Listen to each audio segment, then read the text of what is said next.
ये हमारे डीएचपुरा के एक वर्कर हैं। अगर आप जूम इन करेंगे तो आप देखेंगे इनकी हालत क्या है। इन पे मरहम पट्टी की है, इनके मुंह पूरा सूज गया, आंखें सूज गई हैं। ये बोलना कि आपके उम्मीदवार एक मिलिटेंट हैं, मिलिटेंट सपोर्टर हैं, गन रखते हैं, क्यों? मतलब हमारे पास एविडेंस है। मैं थोड़ी ये मनगढ़ंत बातें बता रही हूँ। कुलगाम में आप जमात को तंग करें, it's just not about PDP. अगर इनको लगता है कि ये झूठ बोलेंगे और हम ये गुंडागर्दी होने देंगे, दे आर रॉन्ग।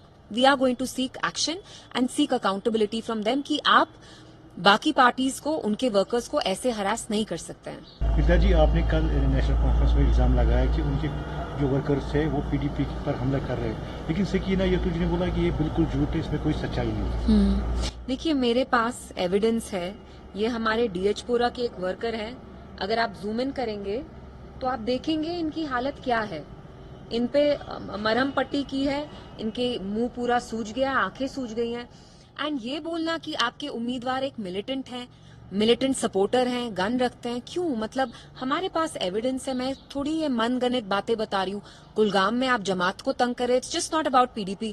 बिजबिहाड़ा में हमने देखा है कैसे मारपीट कर रहे हैं, प्लंडर कर रहे हैं। काउशेड, यहाँ पे डीएचपुरा के जो वर्कर हैं, ये सारा हमारे पास प्रूफ है।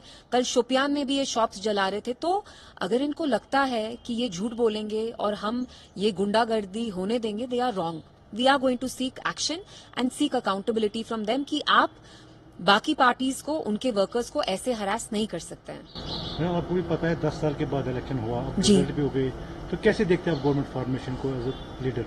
देखिए, लोगों ने एक बहुत बड़ी तरीके से उन्हें वोट किया। They came out in large numbers. NC Congress को एक सिंपल मेजोरिटी मिली है। They have good numbers.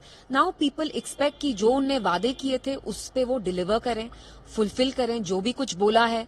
तो आई होप कि वो करें एंड आई होप कि जल्द से जल्द गवर्नमेंट बने, क्योंकि आपने खुद देखा इस बार कितना ज्यादा लोग आके वोट डाल रहे थे। तो उनकी कुछ एक्सपेक्टेशंस हैं, उम्मीदें हैं। I hope as soon as possible यहाँ की नई गवर्नमेंट बने and we extend them our best wishes. जो पीडीपी के 4 या 3 एमएलए, तो क्या रोल रहेगा उनमें? एक robust opposition that will hold this government accountable. अगर कुछ वो नहीं करें या क्या बोलें और क्या नहीं बोलें, they will hold them accountable. हमारे बस 3 मेंबर्स जरूर होंगे, बट वील मेक श्योर कि हम असेंबली में एक अच्छी रोबस्ट ऑपोजिशन का रोल प्ले करें। बीजेपी का प्लान था कि जम्मू कश्मीर में बीजेपी गवर्नमेंट बनेगी और बीजेपी सीएम बनेगा जम्मू से, लेकिन हुआ नहीं। कैसे देखते हैं आप? देखिए, उनके नंबर्स नहीं आए और जो भी उनने यहाँ मतलब कोशिश की थी वो हुआ नहीं प्रॉक्सी पार्टीज के थ्रू। तो I hope and I think कि बीजेपी जो यहाँ का मैंडेट है, दे शुड रिस्पेक्ट इट। अगर लोगों ने एनसी कांग्रेस को चुना है, so BJP should respect that mandate. क्या स्टेटहुड को पीडीपी रेस्टोर करने में हेल्प करेगी? देखिए, अब तो सरकार जिसकी आएगी वो आप उनसे पूछिए, लेकिन मैंने हमेशा कहा है कि हमारी आवाज में बहुत दम है और हम अपनी आवाज स्टेटहुड पे नहीं, आर्टिकल 370 और जो जम्मू कश्मीर का मसाइल है उसकी रेजोल्यूशन के लिए हम उठाएंगे। स्टेटहुड की ही बात नहीं है। हम उन जमातों में से नहीं है जो अपना गोल पोस्ट शिफ्ट करते हैं। कल कहते हैं हम 370 के बारे में बात करेंगे इलेक्शन के टाइम, और फिर कहते हैं कि नहीं 370 नहीं, statehood. So we will fight for the restoration and the resolution of the Jammu Kashmir issue. Main issue है दरबार मूव, सपोर्ट करेगी मतलब as opposition leader, opposition party? मैं तो असेंबली में नहीं होंगी, बट ऑफ कोर्स देखिए, दरबार मूव एक हमारा कल्चरल सिंबल ही नहीं था, उसकी वजह से कारोबार भी बहुत होता था।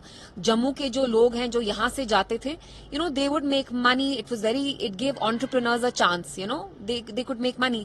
सो of course we'll push for it कि आप वापस जो हमारे कल्चरल हिस्टोरिकल डिसीजंस रहे हैं, कुछ यू नो लिंक्स रहे हैं, हमारी कुछ प्रैक्टिसेस रही हैं, कस्टम्स रहे हैं, जैसे आपने कहा दरबार move, so that should be resumed.